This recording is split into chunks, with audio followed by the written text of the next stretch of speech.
estamos en este lugar para tu nombre celebrar y adorarte a ti. En gratitud y amor, Señor, pedimos hoy tu dirección. Queremos ser más como tú. Tu gloria llena este lugar. Renuévanos con tu verdad. Tu salvación está aquí en Filadelfia, Filadelfia, mi casa. Bienvenidos a la Iglesia Cristiana Filadelfia, un lugar de amor fraternal. Muy buenos días, mis amados hermanos, espero que estén bien. ¿Cómo pasaron la semana? Bien, y la vamos a pasar mejor en el nombre de Jesús. Por la misericordia de Dios, bueno, hoy me corresponde, le tengo una mala noticia, yo no soy predicador.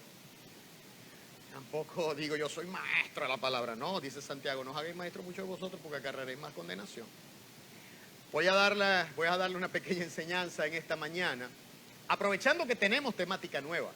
Tenemos una nueva temática en este mes de septiembre, todas las predicaciones y ministraciones van a girar en torno a la iglesia de Cristo es invencible. ¿Cuántos creen que estamos en una iglesia invencible? Amén. Amén. Y no porque seamos Filadelfia, es que la iglesia de Cristo a nivel mundial, la iglesia invisible es invencible. La iglesia visible que está en la tierra y la invisible que está en los cielos. Allá se suelta la cruz y se recibe una corona. Aquí nosotros estamos batallando. A.W. Tozer, un predicador de finales del siglo XIX y principios del siglo XX, murió en 1963. Él dijo que este mundo es un parque de diversiones en lugar de un campo de batalla. Es lo que ahora ha sido aceptado y predicado por la gran mayoría de los cristianos fundamentalistas. Declaración fuerte. Lo voy a volver a repetir. Él dijo que este mundo es un parque de diversiones en lugar de un campo de batalla. Es lo que está siendo aceptado y predicado hoy en día. Y esas palabras de Tozer, allá por los años 50 y 60, 1950, 1960, tienen relevancia hoy en día. En esta mañana vamos a ver, o les traigo un mensaje que se denomina un cuerpo de naturaleza invencible. Un cuerpo, entre comillas, de naturaleza invencible. Porque hoy nos encontramos en una encrucijada, el mundo se encuentra en una situación difícil, estamos en situación de pandemia, la pandemia nos secuestró como por 8 o 10 meses en nuestras casas hasta que volvimos a los templos. Era necesario que volviéramos, pero también, por supuesto, Dios siempre saca partido de las tragedias que el diablo quiere sacar y más bien fortaleció la unión familiar, generamos altares familiares, casas de oración, en fin, el Señor es milagroso, es poderoso. Él sabe tornar lo malo en bueno. Pero estamos viviendo en tiempos en los cuales hay un cristianismo light, hay gente que dice que bueno, que hay que tratar de mejorar las formas, porque el evangelio normal como viene ya para la época presente, de pronto a los chamos no les va a gustar mucho, a los jóvenes quizá lo tengamos que flexibilizar, no hablar de culto, vamos a hablar de charla o de conferencia. No, yo no soy conferencista. Conferencista lo buscan ahí en las redes sociales. Yo no soy conferencista. Para la gloria de Dios, por su misericordia, pastor en esta iglesia, pastor asistente en esta iglesia. Y enseño de vez en cuando el pastor Ender, pastor presidente, me coloca a predicar. Pero vivimos un cristianismo light, sin compromiso. Hay quienes son 007 espirituales en su trabajo. Después de 15 años nadie sabía que era cristiano el tipo. Se mimetizaba. Hay cristianos que se camuflajean, que nos da pena decir que somos cristianos. Policarpo, el discípulo de Juan, cuando le dijeron, cuando ya tenía casi 100 años, que maldijera a Cristo y dijera que el César era su Dios, él dijo, 85 años tengo que le sirvo. Y él nunca me ha hecho nada mal. y ahora lo voy a negar. Que arda ese fuego para que yo me queme allí, pero yo a mi rey no lo voy a negar. A su nombre gloria. Amén. Vamos a tener una lectura les invito a que me acompañen a Mateo capítulo 16. Mateo 16. Los versículos desde el 13 hasta el 20. Mateo 16 de 13 al 20. Un texto interesante, un texto que se presta a muchas discusiones, pero en esta mañana con la ayuda de Dios y del Espíritu Santo vamos a esclarecer algunos aspectos. Vamos a leer allí en Mateo 16 del 13 al 20. Dice así: viniendo Jesús a la región de Cesarea de Filipo, preguntó a sus discípulos diciendo: ¿quién dicen los hombres que es el Hijo del Hombre? Y ellos dijeron: unos, Juan el Bautista; otros dicen que tú eres Elías; y otros, Jeremías o alguno de los apóstoles. Y él les dijo: ¿y vosotros quién decís que soy yo? Y respondiendo Simón Pedro, dijo: tú eres el Cristo, el Hijo del Dios viviente. Y entonces le respondió Jesús: bienaventurado eres, Simón, hijo de Jonás, o Barjonás, porque no te lo reveló carne ni sangre, sino mi Padre que está en los cielos. Y yo también te digo que tú eres Pedro, y sobre esta roca edificaré mi iglesia, y las puertas del Hades no prevalecerán contra ella. Y a ti te daré las llaves del reino de los cielos, y todo lo que atares en la tierra será atado en los cielos, y todo lo que desatares en la tierra será desatado en los cielos. Y entonces mandó a sus discípulos que a nadie dijesen que él era, repitamos todos lo que dice allí, que él era Jesús el Cristo. ¿Que él era quién? Jesús el Cristo. Después les digo por qué les mandé a repetir esto. En el texto que estamos leyendo, que sirve de base a este mensaje, tenemos a Jesús en una reunión privada con sus discípulos en Cesarea de Filipos. Él tiene una reunión privada porque Jesús no vino, o sea, él quería darle a entender a ellos cuál era la finalidad por la que había venido. En Mateo 16, aquí donde acabamos de leer, Jesús está en el pináculo de la popularidad. Está en el momento boyante en que todo el mundo lo quiere tocar, que está sanando, está liberando, sanó leprosos, que nunca en Israel se había visto un leproso sanado, ciegos viendo, portentos, milagros. Jesús, como dirían los del argot futbolístico, estaba partiendo la liga. Estaba en el momento de mayor popularidad, en el pináculo, y entonces dice la Escritura que él quiso apartarse con sus discípulos y se los llevó hizo un recorrido y después terminó en Cesarea de Filipos. Él quiere tener allá con ellos un petit comité, un extramuro, una reunión fuera de Judea, alejado de los fariseos, alejado de los saduceos, que a cada rato solamente estaban pendientes de qué era lo que iba a decir Jesús, a ver si lo pescaban en alguna blasfemia, a ver de qué lo podían acusar. Jesús quiso cerrar switch e irse aparte. Y se fue a Cesarea de Filipos, porque él necesitaba prepararlos a ellos para decirles la realidad de su intervención en la raza humana. Jesús no vino para llegar acá, hacerse el chévere, estudiar o forjarse de alguna profesión, desarrollar una empresa, casarse, tener hijos. Él no vino a eso. Él vino a fundar su iglesia. Él vino a regenerarnos, Él vino a redimirnos, Él vino a rescatarnos, Él vino con un fin espiritual. Recordemos que para Dios lo material no es prioritario. Para Dios lo prioritario es lo espiritual y lo moral. Las cosas que no se ven, porque las cosas que se ven perecen, pero las que no se ven son eternas.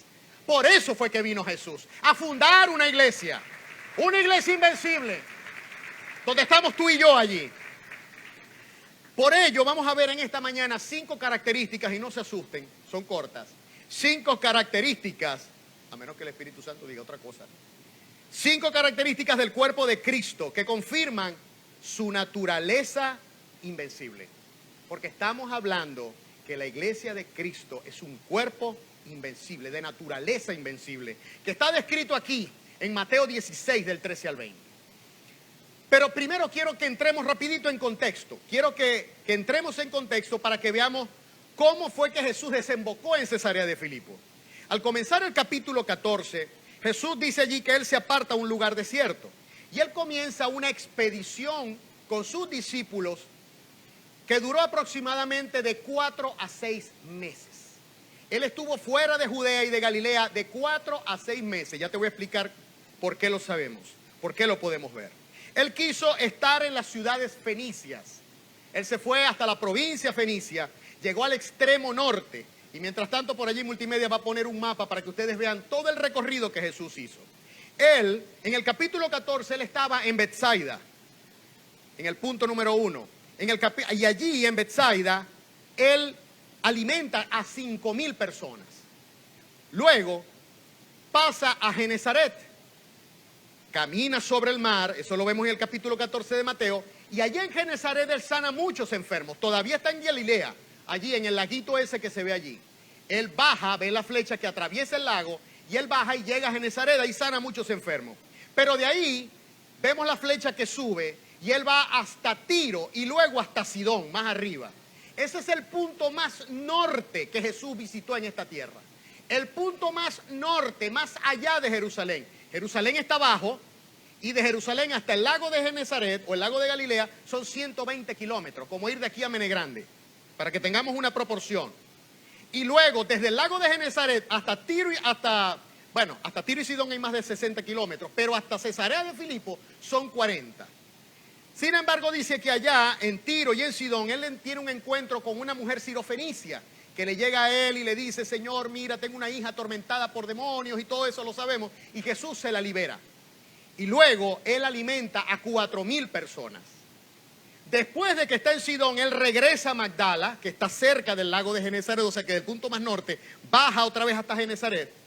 Y luego nos dice Marcos que él pasa nuevamente a Betsaida, donde sana a un ciego, y luego ahí sí él arranca hasta Cesarea de Filipos. Ahora bien, este recorrido, como les dije, tomó entre 4 y 6 meses. ¿Por qué lo sé? Lo sé porque lo dice la Escritura. Porque cuando él alimentó a los 5,000, él les dijo a los discípulos: hagan recostar a la gente en el césped, hagan recostar a la gente en la hierba. Y luego, cuando él está en Tiro y Sidón, que alimenta a los 4,000, él dice: hagan recostar a la gente en la tierra. Quiere decir que cuando les dijo la primera vez, alimentó a los 5,000, era primavera. Y luego cuando la gente no tenía césped, sino que todo se había secado porque ya estaba el verano, entonces fue cuando alimentó a los 4,000. Entonces vemos que él tuvo 6 meses de un intensivo en solitario con sus discípulos. Y el hecho de que está en Cesarea de Filipos es muy importante. ¿Por qué es importante Cesarea de Filipos? Cesarea de Filipos fue el lugar escogido por el Señor para seguir con ese discipulado acelerado, porque esta era una ciudad que estaba al pie del monte. Nosotros vemos, si usted voltea al capítulo 17, vemos que termina Jesús allí de hablar con sus discípulos, y luego en el 17 él tiene la transfiguración. Según muchos entendidos, después de ese evento que tiene con Pedro, él se da cuenta que Pedro está listo, Juan está listo, sus discípulos están listos para que lo vean en otra dimensión, y se transfigura delante de ellos. Dios nunca nos da una revelación hasta que no estemos listos. Cuando estemos listos es que nos va a llegar la revelación. Ahora bien, Cesarea de Filipos. Cesarea de Filipos fue construida por Herodes el Grande, el que quiso matar a Jesús cuando nació. La construyó en honor a César, por eso es que se llamaba Cesarea. Pero como había otra Cesarea en el mar, a orillas del mar Mediterráneo, entonces la diferenció. Felipe, el hijo de Herodes el Grande, Herodes Felipe, la denominó con su nombre, le puso Cesarea de Filipo, Cesarea de Felipe. Ahora, ¿por qué es importante esto? Porque eso era una tierra de puros paganos. Ahí no había judíos, de pronto habría una sinagoga, pero eso era de puros paganos. Allí había un templo. Herodes el Grande erigió un templo gigantesco de mármol blanco en honor a César, en honor a Roma, para dar honor al espíritu de Roma. Y no solamente eso, sino que allí habían por lo menos 12 templos erigidos a Baal. ¿Le suena el nombre Baal? ¿Es común? Es decir, en medio de todo ese paganismo, en medio de ese mundo tan oscuro, Jesús escogió ese escenario para que se viera bien el contraste entre él y la oscuridad. Dios es así, se nos va a manifestar en el momento más oscuro que nosotros tengamos.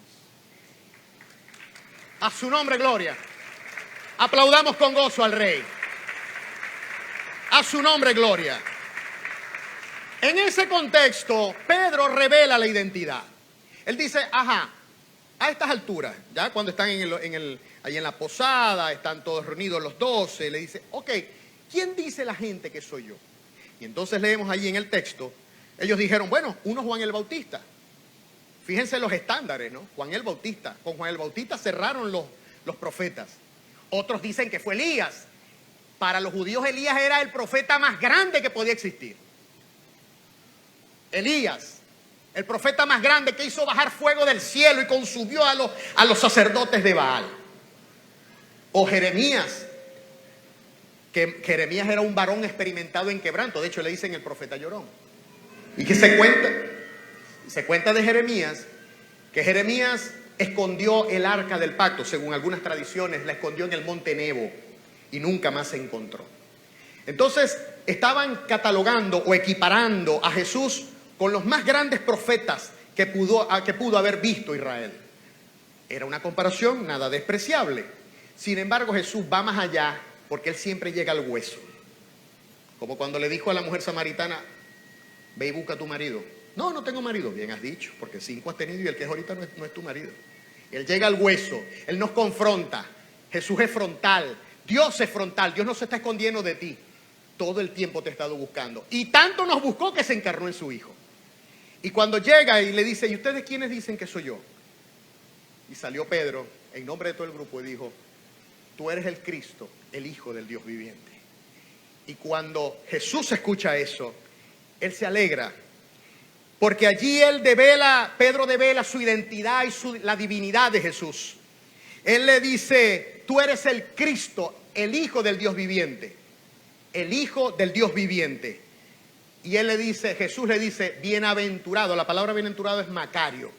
Bienaventurado eres, Simón Bar-Jonás, porque eso no te lo reveló ni carne ni sangre, sino mi Padre que está en los cielos. O sea, no te lo reveló hombre alguno, no fue un brollo, un chisme que te llegó, sino que tú lo recibiste directamente de Dios. El Espíritu Santo no estaba, Pedro no había recibido el Espíritu Santo, pero Dios tenía momentos de gracia. ¿Cuántos saben que en el Antiguo Testamento había momentos de gracia? Hubo momentos de gracia donde Dios era permisivo o daba alguna bendición especial. En ese momento Pedro tuvo una bendición de gracia. Él recibe esa revelación y se la dice. Dice Jesús para sus adentros, pienso que debe haber dicho, definitivamente ya ellos, porque Él lo sabía, Él conoce los corazones, pero ya ellos por su propia boca ya lo confiesan, ya lo saben que yo soy el Mesías. Estos 2 años valieron el esfuerzo, seguramente, dijo él. Entonces se alegra y le dice, y yo a ti también te digo, Simón Bar-Jonás, que tú eres Pedro. Tú eres Pedro. Le reafirma su identidad. Entonces, aquí tenemos la primera característica de las 5.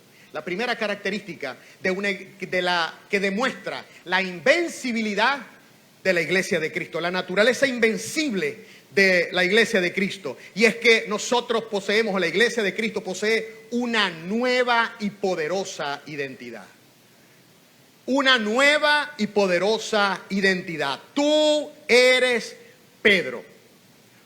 Nosotros vemos en el Antiguo Testamento que cuando Dios entra en tratamiento con una persona, esa persona no sale igual. No sale igual. Y por lo general, después que Dios trata directamente con alguien, vemos en el Antiguo Testamento que le cambia el nombre. Por ejemplo, Abraham, que significa padre exaltado. Y Abraham a ese momento no había tenido hijos. Y le dijo, ya no te llamaré Abraham, ahora tu nombre será Abraham, que significa padre de multitudes. Señor, pero si ya aquí no hay vida, ya yo no tengo el deseo, mi esposa perdió el deseo. Vas a ser padre de multitudes. Le dio, porque Dios no ve nuestra realidad, Dios ve hacia el futuro. Para Dios el tiempo es referencial. Para Él es lo mismo el pasado, el presente y el futuro. Nosotros podemos tener debilidades, podemos tener dificultades, podemos cojear de cualquier patica que podamos tener. Tenemos defectos, pero Dios nos ve a nosotros perfectos, nos ve reinando, nos ve con Él en gloria. Dios es así. Y por eso en el tiempo, Dios trascendiendo el tiempo le dijo, tú vas a ser padre de multitudes. tú vas a ser padre de multitudes. Su esposa, Sarai, Sarai significa princesa. ¿Y qué es una princesa? Una princesa es una virgen, ¿verdad?, que no ha tenido hijos. Que ella no había podido tener hijos. Y luego le dice, tu nombre ahora será Sarai, que significa señora de fortaleza. Pero Señor, si no he tenido hijos, vas a ser señora de fortaleza. Y después al tiempo salió embarazada. Jacob, ¿qué significa Jacob? Suplantador. El que se prensa del tobillo de su hermano, significa eso. El que se prensa del tobillo de su hermano. Y después que Jacob tuvo una lucha con el ángel y le dijo al ángel, no te voy a soltar hasta que no me bendiga. El ángel tuvo que descoyuntarle la cadera y después le dijo, tu nombre ahora ya no va a ser suplantador. Ya pasó el tiempo de que fueras tracalero, que te metieras en la rueda, que hicieras todas las picardías que fueran. Ahora tú vas a ser Israel, porque luchaste con Dios y con los hombres y venciste. Y le cambió el nombre y le cambió la vida por completo, porque al entrar en contacto con Dios, definitivamente la vida te cambia. Y bueno, tenemos aquí el caso, Simón. Simón significa Dios oye, pero Pedro significa piedra. Ahora, no es cualquier cosa lo que Jesús le está diciendo, porque dice la tradición de los judíos que a Abraham también se le decía que él era la piedra o la roca desde la cual Dios levantó a Israel. Que a un judío le dijeran que era una piedra era un elogio máximo. Y entonces a Simón, que significa Dios oye, le cambió Jesús el nombre de Pedro. ¿Por qué? Porque una piedra es gruesa, tiene consistencia, es fuerte, es dura. Y él había demostrado tener ese temple. Él era muy impulsivo y por eso se daba cada trancazo. De hecho, después que él dice esto, que recibe esa revelación, como 15 versículos más abajo, dice Jesús, bueno, ya saben que yo soy el Cristo. Bueno, pues les voy a dar una noticia, yo voy a tener que morir y resucitar. Y salió Pedro otra vez de bocón. Señor, que eso no te pase. No te permitas que te pase eso. Y Jesús le dijo, apártate de mí, Satanás, porque tú no miras las cosas como las mira Dios. O sea, uno ganado, uno perdido, el récord le quedó en 0. La acertó y luego perdió. Saulo viene de Saúl, porque él era de la tribu de Benjamín, ¿verdad? Y le fue cambiado el nombre por Pablo, el pequeño. Pablo significa pequeño. Lo mismo nos pasó a nosotros. Cuando nosotros entramos en contacto con Dios, la vida nos cambió. ¿Verdad que sí? Amén. Por varias cosas. Primero, porque nacemos de nuevo. Nosotros escuchamos el mensaje, entendimos que necesitábamos de Dios. Como dice San Agustín, hay un vacío en el corazón del hombre que solamente tiene la forma de Dios y que solamente Dios lo puede llenar. Nosotros también sentimos ese mismo vacío. Reconocimos que por nuestras obras, nuestros esfuerzos, no podíamos ganarnos la gracia de Dios, sino que la gracia de Dios nos buscó. Dios nos dio lo que no nos merecíamos, Él nos lo dio. Amén. Y nos justificó en segundo lugar. Nacimos de nuevo y luego nos justificó. Pablo dice, de modo que si alguno está en Cristo, nueva criatura es. Las cosas viejas pasaron, todas son hechas nuevas. Hermano, usted es una nueva creación, una nueva criatura, una nueva persona. Aleluya. Y fuimos justificados. La palabra justificado es decayo. Decayo, eso es un término jurídico. Y por aquí está una doctora y 2 abogados por aquí. Un término jurídico que significa una sentencia que considera no culpabilidad. Eso es lo que significa cuando Pablo dice allá en Romanos 8:30. Dice, y a los que predestinó, no vamos a hablar lo que es la predestinación porque si no nos salimos en todo el día. A esos también llamó. Y a los que llamó, a esos también justificó. Y a los que justificó, también glorificó. La palabra justificó que usa Pablo ahí es un término jurídico, decayo, que significa considerar no culpable. Cuando usted dijo, Jesús, entra en mi vida, reconozco que soy pecador, perdóname. En ese momento se activó lo que Cristo logró en la cruz, la justificación. Y el Padre dijo, otro más, sentenciado, aquí no hay culpa. Aquí no hay culpa y eso el diablo lo sabe. En ese momento fuiste marcado con el Espíritu Santo. En ese momento el Espíritu Santo te marcó en tu espíritu, te dio vida y ahora no hay culpa. ¿Tenemos defectos? Sí. ¿Nos equivocamos como Pedro? Sí. ¿Cometemos tonterías? Sí. Pero somos justos. Pablo dice, 2 Corintios 5:21, al que no conoció pecado, por nosotros lo hizo pecado, para que fuésemos hechos la justicia de Dios en él. Él no conoció pecado, pero se hizo pecado. No es que se hizo pecador, se hizo pecado. Hay que usar los términos que la Biblia da. No es que se hizo pedófilo, no es que se hizo guerrillero, no es que se hizo contumacio, se hizo pecado. Él se convirtió en la esencia del pecado en ese momento. No lo digo yo, lo dice Pablo. ¿Tiene problemas con eso? Vaya y le reclama a Pablo y le dice que por qué puso eso ahí. Eso es lo que él dice. Entonces nosotros fuimos justificados, y cuando habla de justificados significa que por esa sentencia recibes excarcelación. Por esa sentencia sales de la cárcel. Por esa sentencia cambias de posición.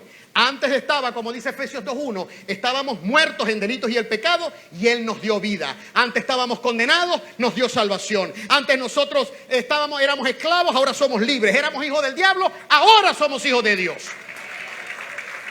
Amén.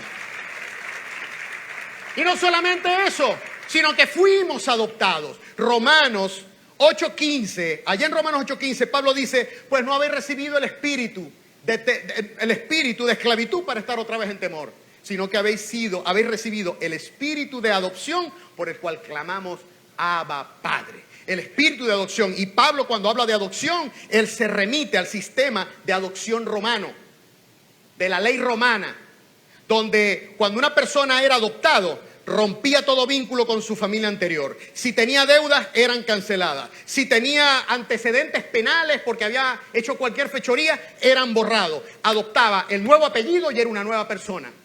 Y lo trataban como una nueva persona. No tenía nada que tener, no tenía nada que deber, no tenía nada con el pasado. Divorcio total con el pasado. Pedro dijo, mas vosotros sois linaje escogido, real sacerdocio, pueblo adquirido por Dios para que anunciéis las virtudes de aquel que os sacó de las tinieblas a su luz admirable. ¡Aleluya! A su nombre gloria, fuimos adoptados. Y por último, no solamente eso, que nacimos de nuevo, fuimos justificados, fuimos adoptados, sino que fuimos hechos reyes y sacerdotes. Hermano, pero yo no tengo ni una parroquia. Les recuerdo, a Dios no le interesa tanto lo material, a Dios le interesa lo moral y lo espiritual primero. Lo moral y lo espiritual, porque cuando se sana lo espiritual y lo moral, entonces en el mundo material y natural se manifiesta la sanidad de Dios. Por eso es que dice la palabra, someteos a Dios, resistid al diablo y él huirá de vosotros. Hay que ponerse en orden con Dios. En Apocalipsis 1:6 se nos dice, y Él nos hizo reyes y sacerdotes para Dios su Padre. A Él sea la gloria, el imperio por los siglos de los siglos. Amén. Él nos hizo reyes y sacerdotes. Diga, yo soy rey y yo soy sacerdote. Hermano, nosotros nos tenemos que imbuir tanto en Cristo que se sienta la celestialidad donde nosotros lleguemos. Que la gente diga, esa persona tiene algo especial, algo debe tener. Porque cuando esa persona se me acerca, cuando esa persona habla con tanta dulzura, habla la palabra de Dios, me da calma, me siento en paz. Eso es ser rey y sacerdote. La celestialidad llega. Y créalo, también viene la prosperidad. Y ojo con esto, no quiero que se me malentienda. En la justa proporción. Dios quiere que nosotros prosperemos, que echemos para adelante. Dios quiere sacarnos de la miseria y la pobreza. Dios quiere que nosotros progresemos. Yo creo en eso, en que Dios quiere que progresemos, pero todo en su orden. El dinero es un siervo, no es nosotros no somos esclavos del dinero. El dinero tiene que ser nuestro siervo. Ahora bien, volviendo al punto, nos hizo reyes y sacerdotes. Y por eso entonces Cristo vive en su iglesia. Y cada creyente se hace uno con Él. Cada creyente, Jesucristo, cada creyente se hace uno con Él. Jesús dijo a los discípulos cuando los iba a despedir, que iban a predicar, les dijo, al que los recibe ustedes, también a mí me recibe. Es uno con el hermano. Entonces no importa tu pasado, eres una nueva criatura, eres la justicia de Dios en Cristo, nacido por fe para andar en fe. En pocas palabras, una identidad nueva y poderosa. En su plan eterno, Dios dotó a la iglesia de una naturaleza invencible, porque le dio una identidad nueva y poderosa. La segunda característica es que posee un fundamento sólido. Le dijo a Pedro, y sobre esta roca edificaré mi iglesia. Aquí hay un juego de palabras. Dice, tú eres Pedro y sobre esta roca. Pedro, que significa piedra, roca. En griego es Petros, el nombre Pedro es Petros, y la palabra roca es Petra. Entonces, la roca, ¿cómo veía un judío la roca? Para un judío la roca era el sitio de seguridad, representaba a Dios. Por ejemplo, en Salmo 18:2 dice, Jehová, roca mía y castillo mío, mi libertador, fortaleza mía y Dios mío, en Él confiaré. Él es mi escudo y la fuerza de mi salvación, mi alto refugio. En Salmo 61:2 dice: desde el cabo de la tierra clamaré a ti, cuando mi corazón desmayare. Llévame a la roca que es más alta que yo. Ahora, hay dos interpretaciones cuando Jesús dice esto: y sobre esta roca edificaré mi iglesia. Primero, que Pedro efectivamente era la roca, que Pedro iba a ser el líder sobre el cual era como la bujía de arranque de la iglesia. Y en efecto, Pedro lo fue, no lo podemos negar, no podemos ser mezquinos, Pedro lo fue. De hecho, vemos el protagonismo de Pedro en los primeros 13, 14 versículos del libro de los Hechos. Pedro para acá, Pedro y Juan, Pedro y Juan, Pedro y Juan, Pedro y Juan, todo el tiempo, Pedro, Pedro, Pedro. Y después, cuando Pablo emerge y se dirige a los gentiles, Lucas consideró que ya era el tiempo de dejar a Pedro tranquilito con los judíos y se dedicó a darle seguimiento a los viajes de Pablo. Y entonces vemos que el protagonismo pasa a manos de Pablo. Entonces Pedro efectivamente es la roca. El problema es que los católicos romanos, y con el respeto a los católicos que puedan estar acá, han hecho una mala exégesis de este punto. Porque ellos han dicho que entonces Pedro es la roca sobre la cual Jesús edificó la iglesia. Si Pedro, una cosa es que haya sido el del arranque y otra cosa es que sobre él se edifica una iglesia. Y por eso es que ellos tienen la doctrina o el dogma del papado. Ahora, ellos dicen que el papado es infalible. El asunto es que Pedro, versículos más abajo, cometió la torpeza que yo les dije. Ay, Señor, no te vayas a morir, no vayas a permitir que te pase eso. Apártate de mí, Satanás. O sea, ya de una vez el supuesto papa quedó raspado en la primera de cambio. La segunda interpretación es que la roca es la verdad contenida en la revelación que dio Pedro.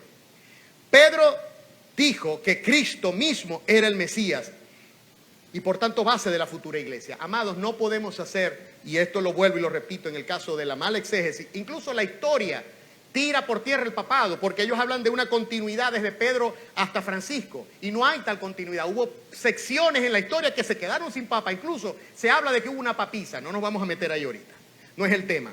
Pero nosotros, según la hermenéutica, no podemos hacer doctrina de un solo versículo. No podemos hacer doctrina de un solo versículo, hay que buscar versículos paralelos.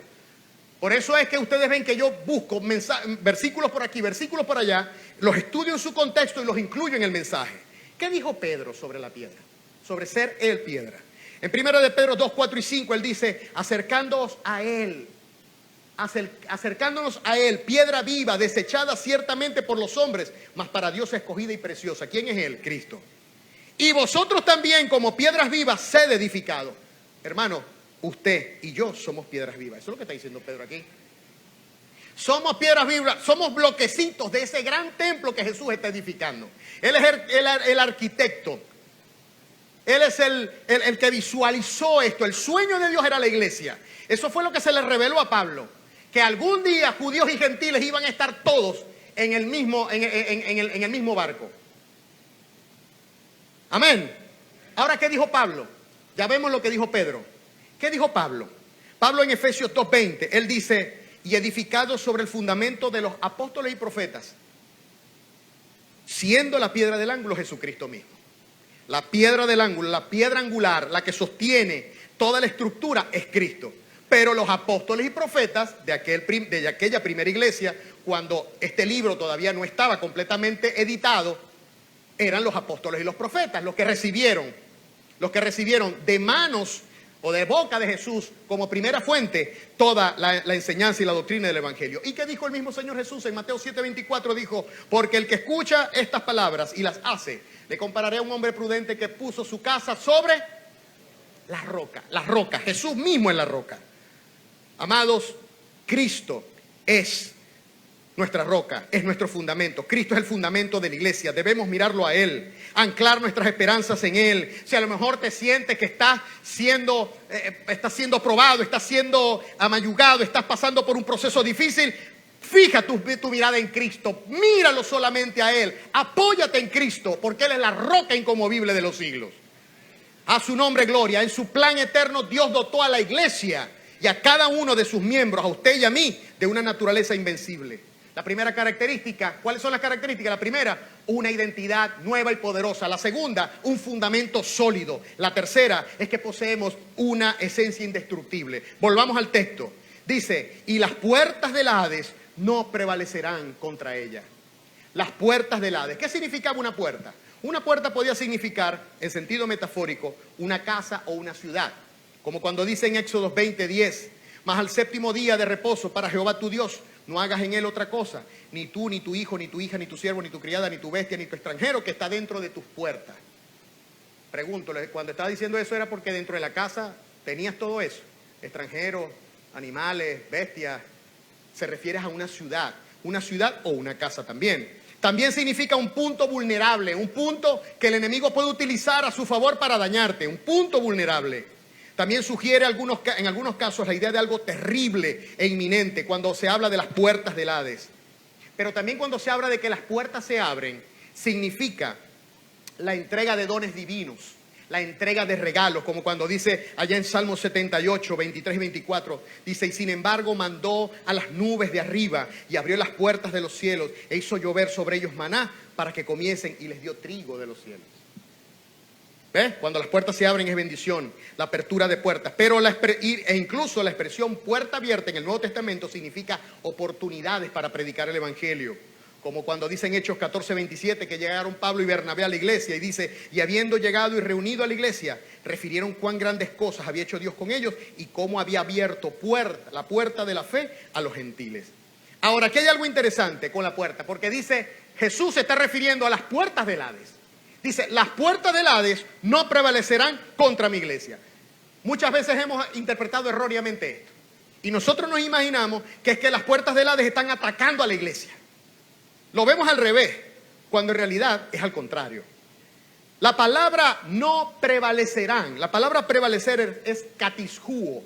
Katishuo viene de dos palabras, kata que significa contra e ishuo viene de iskus que significa poder, fuerza y poder.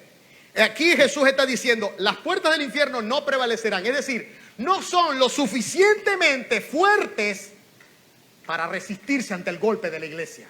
No son lo suficientemente resistentes para soportar que la iglesia avance, que la iglesia predique, que la iglesia golpee, que la iglesia haga lo que tiene que hacer. A su nombre, gloria. Amado hermano, y esto no fue solamente para Pedro, esto fue también para ti y para mí. Las puertas del diablo, cualquier cosa que él te lance, lo que sea, no es suficientemente fuerte para cuando tú te levantes. Amén. Y esto es el evangelio genuino.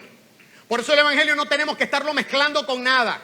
Por eso no tenemos que avergonzarnos de decir que vamos al culto de oración o que vamos al culto dominical. Esto porque aquí no se dan conferencias, aquí no se dan charlas, aquí se predica el evangelio de Cristo Jesús. El evangelio es el mismo ayer, hoy y siempre, igual que Jesús. Así como sucedía con los israelitas en el desierto, que les crecían las vestiduras, el evangelio también va creciendo, se adapta a las culturas, el evangelio es puro, no lo podemos estar mezclando. No podemos estar mezclando el evangelio y diciendo, no, yo no soy pastor, soy conferencista. ¿Qué conferencista? Conferencista será Carlos Fraga o quien sea. Yo no soy conferencista, yo predico la palabra. Usted es un predicador, dice la Biblia que se nos ha dado el ministerio de la reconciliación. Todos nosotros tenemos ese ministerio. Somos sacerdotes, porque el sacerdote se pone entre Dios y el hombre para comunicarse y para traer al hombre que está perdido, a reconciliarlo con Dios. Ese es nuestro sacerdocio. A su nombre, gloria. Amén. Tenemos una esencia indestructible. Las puertas del Hades no son lo suficiente fuertes y poderosas para superar el avance o el golpe de la iglesia. No es al revés. La iglesia no es que es el boxeador que está ahí arrinconado y el diablo dándole golpes. El diablo le puede dar golpes si usted se deja. Si usted anda en pecado, si usted se cede a la tentación, ahí sí, pero de resto, Santiago lo dice, someteos a Dios, resistid al diablo, y eso es una palabra militar, hazle frente, avanza, y él huirá de ti. Amén.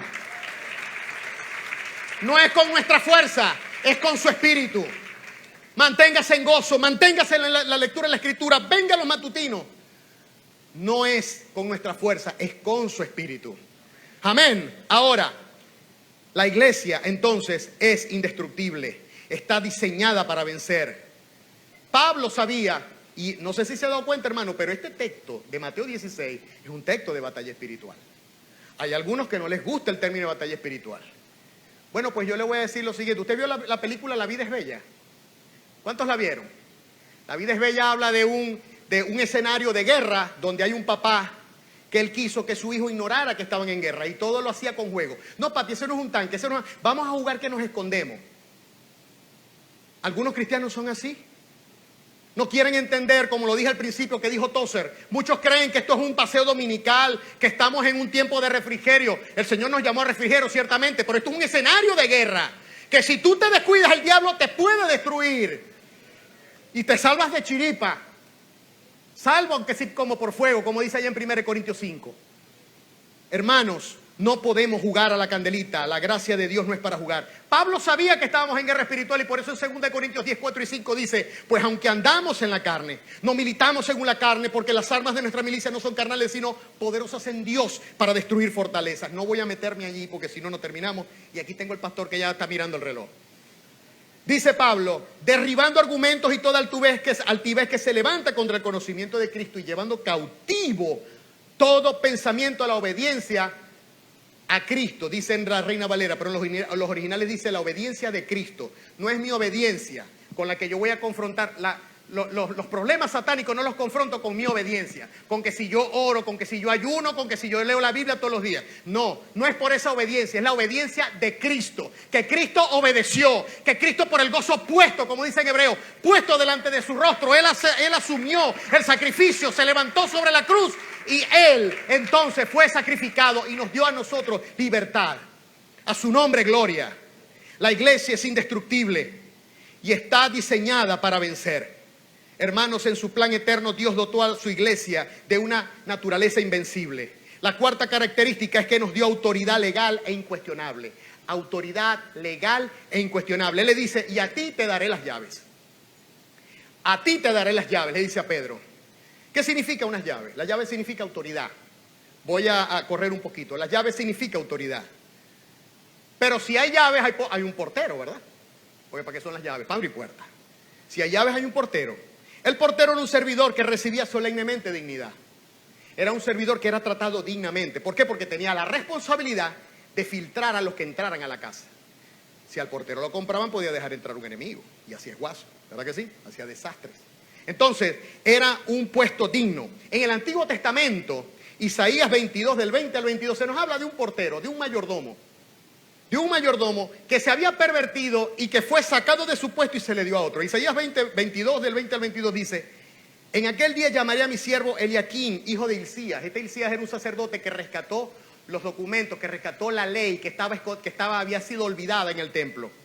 Dice: y lo vestiré de tus vestiduras y lo ceñiré de tu talabarte y entregaré en sus manos tu potestad, o sea, tu autoridad.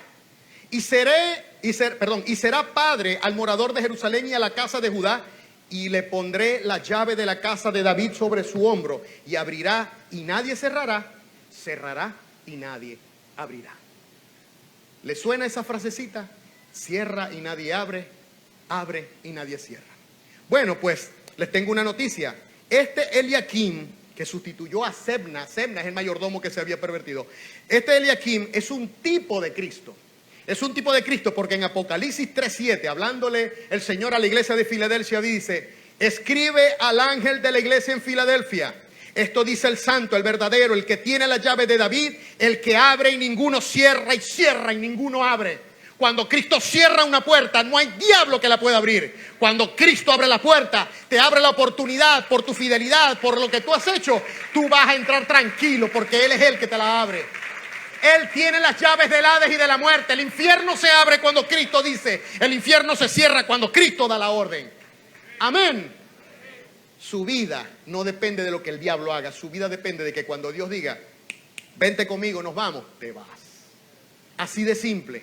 Por eso que Jesús dice: no tengáis temor de los que matan el cuerpo, mas el alma no pueden matar. Temed a aquel que puede hundir vuestras almas allá en el infierno. Y se refiere a Dios, no se refiere al diablo.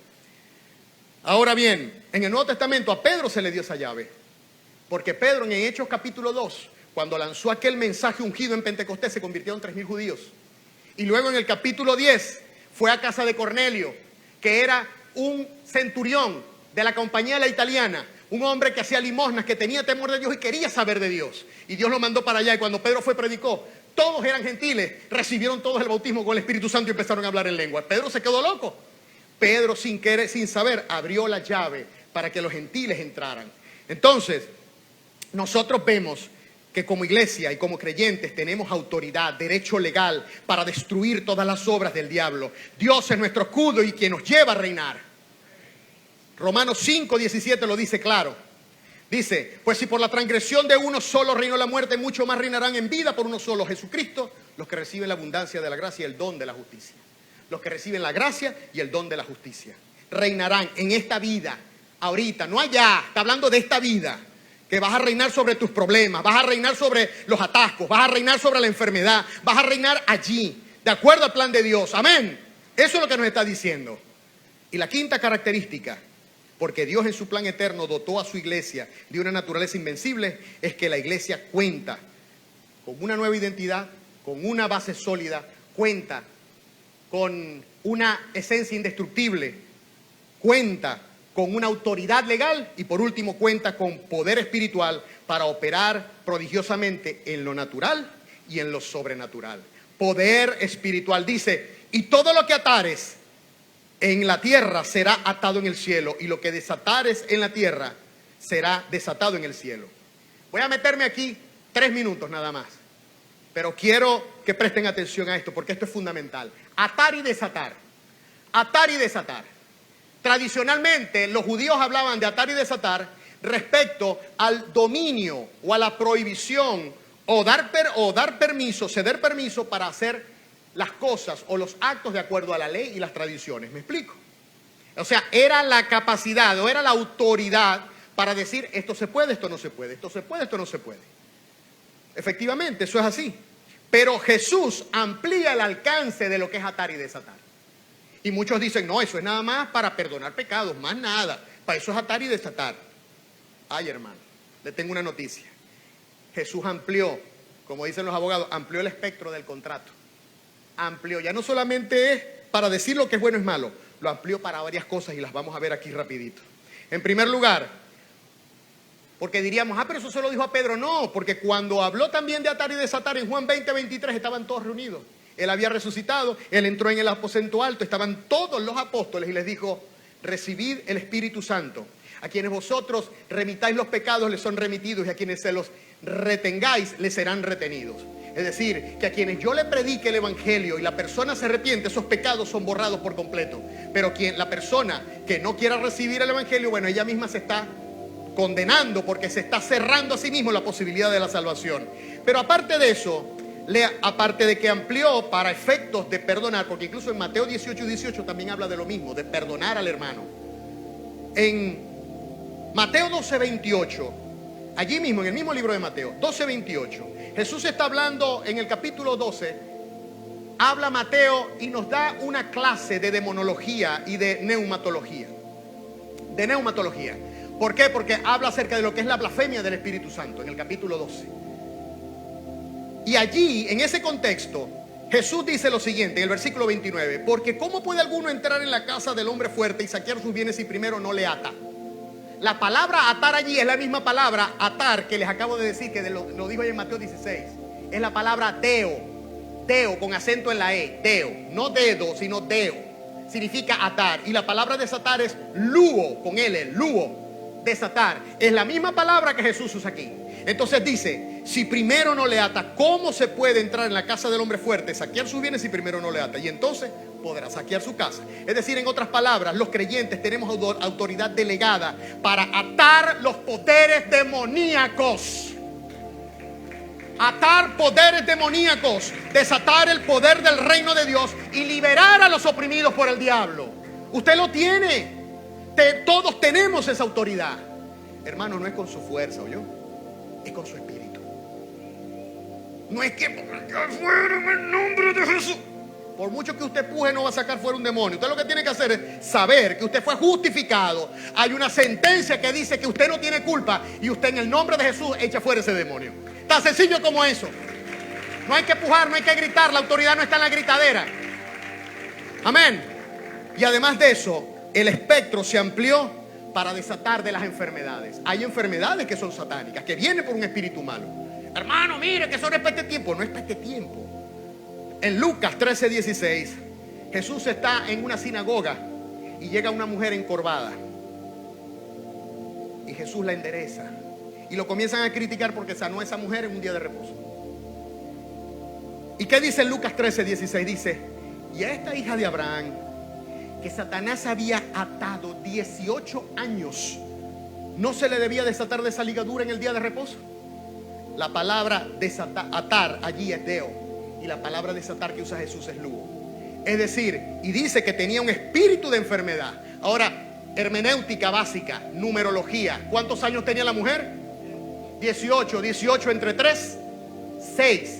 Es decir, 18 es 3 veces 6. 6, 6, 6. Es decir, la mujer estaba bajo maldición. Amén. No lo digo yo, lo dice la Biblia. 18 años tenía la mujer. Estaba bajo maldición. Hay que buscar la simbología. 18 años bajo maldición. Es decir, el evangelio tiene el poder. Dios nos ha dado a nosotros la autoridad para desatar de enfermedades. Ahora, la expresión de atar y desatar se refiere a la acción integral de liberación de Cristo Jesús. Como iglesia, como creyentes sometidos a Dios, tenemos el poder del Espíritu Santo porque vivimos en la era del Espíritu. El Antiguo Testamento fue para Dios, el Evangelio fue para Cristo y el Nuevo Testamento es para el Espíritu Santo. Aquí reina el Espíritu Santo, aquí se mueve Jesús en tu iglesia. El Espíritu Santo está en ti y está en mí. A su nombre, gloria. Y desatar, atar al enemigo y desatar la salvación, desatar a los cautivos y desatar los beneficios de la acción libertadora del Evangelio. En conclusión, en su ingeniería celestial, en su plan eterno, Dios creó un organismo vivo que se llama la iglesia como agencia efectiva de salvación y la dotó a la iglesia y a cada creyente de 5 características que confirman su invencibilidad. Una identidad nueva y poderosa, una base sólida y confiable que es Cristo, una esencia indestructible, una autoridad legal delegada y un poder sobrenatural otorgado por el Espíritu Santo de Dios. A su nombre sea la gloria. Ese es usted y soy yo, sépalo. Amén. Vamos a ponernos de pie.